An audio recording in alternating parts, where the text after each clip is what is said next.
వేగా జ్యువెలర్స్లో in store wedding jewellery exhibition. Guaranteed lowest prices.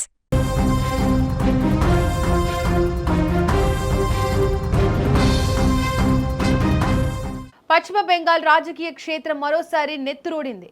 ఎన్నికల ఫలితాల వేడి చల్లారక ముందే రాష్ట్ర రాజకీయాల్లో అత్యంత కీలక నేత, కాబోయే ముఖ్యమంత్రిగా భావిస్తున్న సువేందు అధికారి వ్యక్తిగత సహాయకుడు చంద్ర దారుణ హత్యకు గురయ్యాడు. మద్యం గ్రామ్ సమీపంలోని సినీ ఫక్కీలో జరిగిన ఈ కాల్పుల ఘటన రాష్ట్ర వ్యాప్తంగా పెను దుమారం రేపుతోంది. నిన్న రాత్రి 10:30 నుండి 11 గంటల మధ్య చంద్ర తన కారులో వెళ్తుండగా ఆసుపత్రికి కేవలం 200 మీటర్ల దూరంలో మృత్యువు అతడిని పలకరించింది.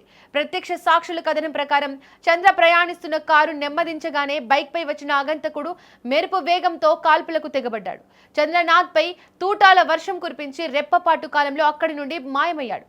తీవ్రంగా గాయపడిన చంద్ర ఆసుపత్రిలో చికిత్స పొందుతూ తుది శ్వాస విడిచారు.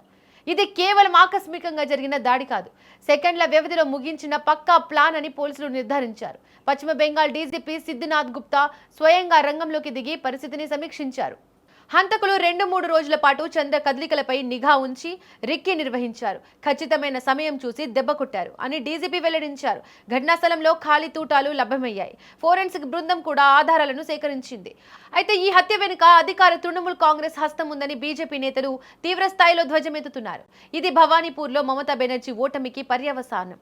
రాజకీయంగా ఎదుర్కోలేక సువేందు అధికారికి కుడిభుజంలా ఉండే చంద్రను లక్ష్యంగా చేసుకున్నారు అంటూ బీజేపీ శ్రేణులు ఆరోపించారు. మరోపక్క బీజేపీ నేత సువేందు అధికారి ఈ ఘటనపై తీవ్ర భావోద్వేగానికి గురయ్యారు.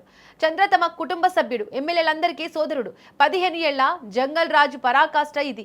ఈ గూండాలను బీజేపీ ప్రక్షాళన చేస్తుంది అని హెచ్చరించారు. మరోవైపు కేంద్ర మంత్రి సుకాంత ముజుందర్ మృతుడి కుటుంబానికి భరోసా కల్పించారు. ఇక ఈ ఘటనలో పశ్చిమ బెంగాల్లో తీవ్ర ఉద్రిక్తత పరిస్థితులు నెలకొన్నాయి. చంద్రపై దాడులకు ప్రతీకార దాడులు జరగొచ్చనే అంచనాలతో పోలీసులు భారీగా మోహరించారు. ఏ క్షణం ఏం జరుగుతుందోననే ఉత్కంఠ నెలకొంది.